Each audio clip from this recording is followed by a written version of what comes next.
حضرت سیدنا مالک بن دینار رحمۃ اللہ تعالی علیہ ارشاد فرماتے ہیں کہ جس طرح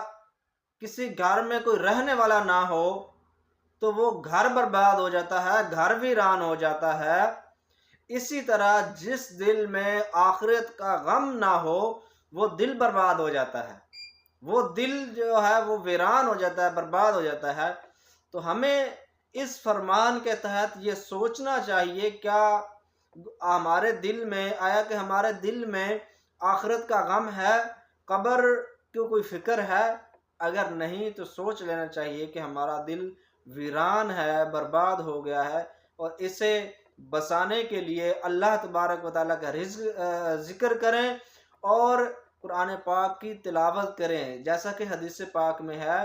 قرآن پاک کی تلاوت کرنے سے دل زندہ ہو جاتے ہیں، دل کو زنگ لگ جاتا ہے تو تلاوت قرآن کرنے سے دل کا زنگ دور ہو جاتا ہے۔